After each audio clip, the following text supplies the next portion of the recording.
නීතිය කියන්නේ අපි කාටත් පොදු දෙයක් කියලා අපි දන්නවනේ. දැන් මොකටද ඇත්තටම ඔය එක රටවල් වල නීති රීති තියෙන්නේ? ඇත්තටම කිව්වොත් නීති රීති තියෙන්නේ අපි ඔයාලව ආරක්ෂා කරන්නම තමයි.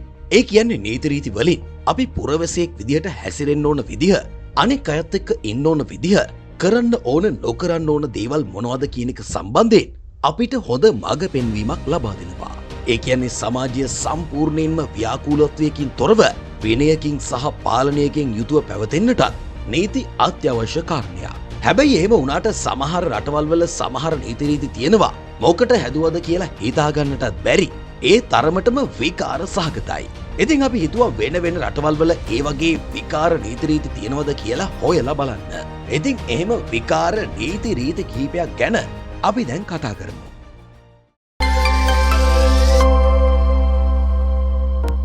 අංක 10. කැනඩාවේ රේඩියෝ නම් කැනඩා ආටිස්ලා විතරයි. දැන් රේඩියෝ එකක විකාශනය කරන්න ඕන ගීත මොනවද කියන එක ගැන රජයට මැදිහත් වෙන්න පුළුවන්ද?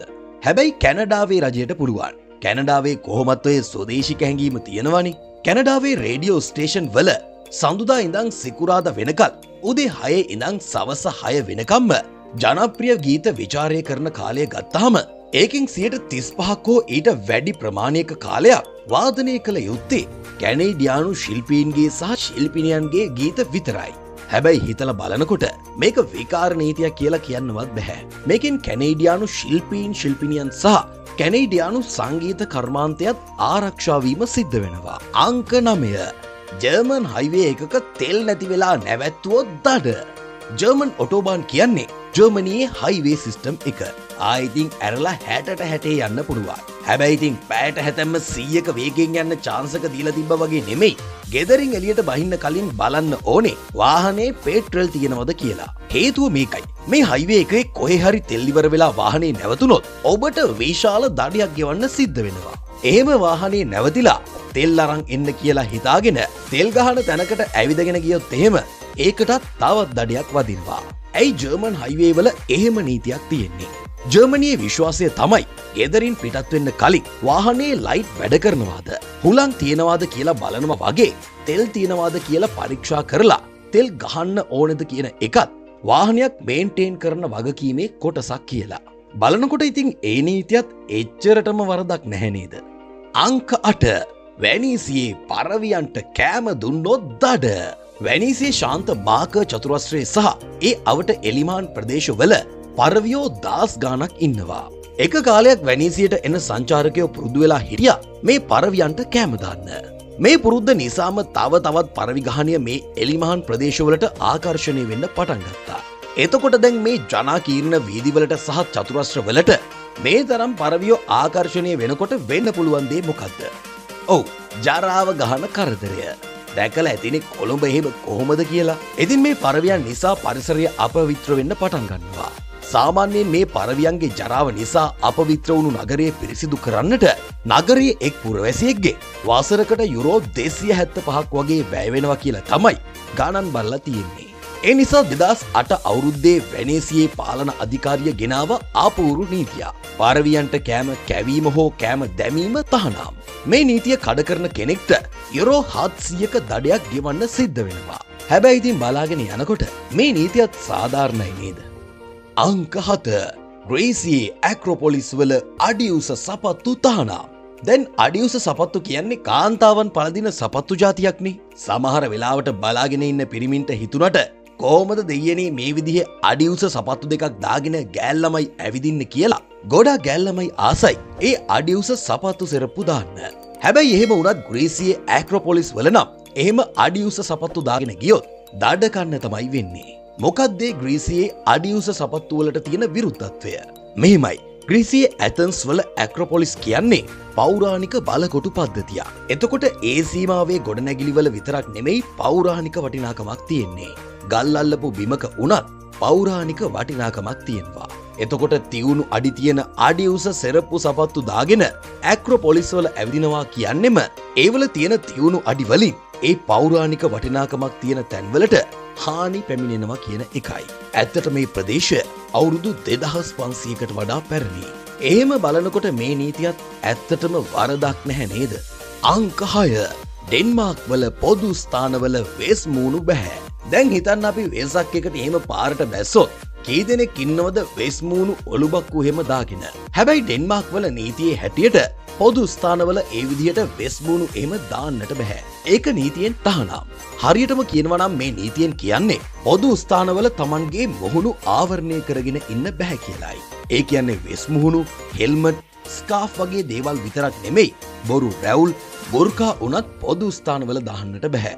මේක කෙනෙක්ට හිතන්න පුළුවන් ඔවුන්ගේ මානව අයිතිවාසිකම් උල්ලංඝනය කරනවා කියලා. හැබැයි ඩෙනිෂ් රජය විසින් 2018 වසරේ මේ නීතිය අරගෙන ආවේ පොදු ස්ථානවල ජනාකීර්ණ ස්ථානවල මොනවා හරි ගැටලුවක් වැරැද්දක් අපරාධයක් සිද්ධ වුණාම ඕනෑම කෙනෙක් පහසුවෙන්ම අඳුරගන්න පුළුවන් කියන පදනම මතයි. අංක 5 දකුණු කැරොලිනාවල බැඳලා නම් බැඳලා කියන්න ඕනේ. අපි හිතමු ඔයාගේ පෙම්වතියත් එක්ක දකුණු කැරොලිනාවල හෝටලයකට යනවා රාත්‍රියක් ගත කරන්න. එහෙම ගිහිල්ලා හෝටලේ අමුත්තන් රෙජිස්ටර් කරන කන්තෝරුවට ගිහින් ඇව්වහම කියනවා මිස්ටර් ඇන්ඩ් මිසිස් සිරිපාල කියලා. හැබැයි දෙන්නම බැඳලා නැහැ. අන්න ඒක දකුණු කැරොලිනාවල නීතියට අනුව වැරද්දා. හෝටලයකට යනවා නම් බැඳලා කියන්න ඕනේ. බැඳලා නැත්තම් බැඳලා නැහැ කියන්න ඕනේ. මෙතනදී නීතිය වෙන්නේ දෙන්නෙක් බිරිඳ සහ ස්වාමියා නම් ඒක පොදු තැනකදී කිව යුතුයි කියන එක තමයි. අංක 4 කාම්බෝජයේ වතුර පිස්තෝල බෑ. මතකද අපිට පුංචි කාලේ අරන් දුන්න සෙල්ලම් වතුර පිස්තෝල? ඒකට වතුර පුරවලා වෙඩි තියනකොට තමයි වතුර විදින්නේ. මේ වෙනකොට ওই වතුර පිස්තෝල වතුර තුවක්කු නවීන සෙල්ලම් බඩු විදිහටත් නිර්මාණය වෙලා තියෙනවා. හැබැයි කොහොම වුණත් කාම්බෝජයේ අග නගරේ අලුත් අවුරුදු උත්සව කාලෙදී මේ විදිහේ සෙල්ලම් වතුර පිස්තෝල වතුර තුවක්කු භාවිතා කරන්නටත් තහනම්. ඒව විකුණන්නටත් තහනම්. හැබැයි මේ නීතිය තියෙන්නේ අලුත් අවුරුදු සැමරුම් උත්සව කාලෙදී විතරයි කියන එකත් මතක තියාගන්න ඕනේ. මේ නීතිය පනවන්නට හේතු වුණේ මාර්ග අනතුරු සහ මහජන සාමයට හානි පැමිණවීම වගේ කරුණු කාරණා නිසා කියලා තමයි කියන්නේ. අංක 3 රෝමේ Tamanගේ බල්ලා දිනපතා ඇවිද්දෙව්වේ නැත්තම් දඩ. හැබැයි මේ නීතියත් විකාරයක් කියලා හිතන්න බැහැ අපිට. ඒ ඇයි කියන තැනින්ම පටන් ගත්තනම් දැන් ගොඩාක් අය කැමතිනේ බල්ලෝ පූස වගේ සත්තු හුරතලයට ඇති කරන්න. හැබැයි මේ සුරතල් සත්තුන් ඇති කරන්න හිතන ගොඩාක් අය අමතක කරන කාරණාවක් තමයි මේ සත්තු මැටියෙන් හදලා නැහැ. අපි වගේම අවශ්‍යතා තියෙන අය කියන එක. උදාහරණයක් විදිහට බල්ලෝ හදනවා නම් ඒ බල්ලට ව්‍යායාම ලබා දෙන්න ඕනේ. සමහර බලු වර්ග ඉන්නවා ඒ අයට ගේ ඇතුලේ එහා මෙහා දුවන ව්‍යායාම ප්‍රමාණවත් වෙන්නේ නැහැ. ඇවිද්දවන්න ඕනේ. ප්‍රමාණවත් විදිහට ව්‍යායාම ලබා දුන්නේ නැත්තම් ඒ සත්තුන්ට ගොඩක් ලෙඩ රෝග හැදෙන්න ගන්නවා.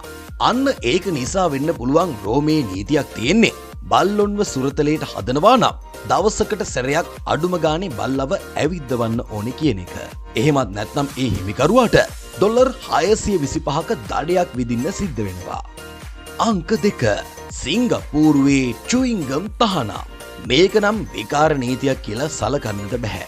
නිකමට හිතලා බලන්න බස් එකක සීට් එකක නැත්නම් පොදු ස්ථානයක මේසයක එහෙම අලවලා තියෙන කාපු චුයින්ගම් එකක් Tamanගේ අතේ ඇලවුනහම තියෙන හැඟීම ගැන. ඉතින් සිංගප්පූරුවේ චුයින්ගම් තහනම ආවෙත් ඒ නිසාමයි. මොකද ලියුම් පෙට්ටිවල, යතුරු හිල්වල, ලිෆ්ට් වල, පාරේ, පේමන්ට් එකේ මේ හැම තැනකම කාලා විසික් කරපු චුයින්ගම් තියෙන හින්දා. ඒක පරිසර දූෂණය වෙන්න හේතුවක් වෙනවා වගේම මිනිස්සුන්ට කරදරයක්. මේ නිසා සිංගප්පූරුවේ අවසරය තියෙන්නේ දොස්තරලා නිර්දේශ කරපු ඩෙන්ටල් චුයින්ගම් හරි නිකොටින් චුයින්ගම් හරි හපන්නට විතරයි. චුයින්ගම් විකිණීම හෝ සෑදීම සිංගප්පූරුවේ දඩ කන්න වෙන, එහෙමත් නැත්නම් හිරේ යන්න වෙන වැරැද්දක්. අංක 1 මිලානෝවල ඉන්නවනම් හීනා වෙන්න ඕනේ. ඉතාලියේ මිලානෝවල ජනතාව අවමංගල්‍ය හෝ රෝහල්වල හැර සෑම විටකම සිනහවෙන් සිටීම නීතිමය අවශ්‍යතාවයක් බව ඔබ දැන සිටියාද? සෑම විටම සිනහවී සිටීමට බල කිරීම මිලානෝ නගරේ නීතියක්. ඔස්ට්‍රෝ හංගේරියානු යුගයේ නගර රෙගුලාසියක් මගින් එය කිසි විටකත් අවලංගු නොකරන ලෙසට නියම කරලා තියෙනවා. අවමංගල්‍ය උත්සවවලට සහභාගී වන අය, රෝහල් සේවකයන් සහ අසනීප වූ පුද්ගලයන්ගේ පවුල්වල අය සඳහා මේ නීතිය බලංගු වෙන්නේ නැහැ. අනිත් සියල්ලන්ටම මෙම නීතිය පැහැරහැරීම සඳහා නිදහසට කරුණු ඉදිරිපත් කිරීමට හැකියාවක් නැහැ. එසේම මෙම නීතිය පැහැර හරින පුද්ගලයන් සඳහා දඩ මුදලක් නිකුත් කරනවා. ඉතින් සෑම වසරකම විශාල වශයෙන් සංචාරක පිරිස් මිලානෝ වෙත ඇදී ඒම පුදුමයට කරුණක් නැහැ නේද?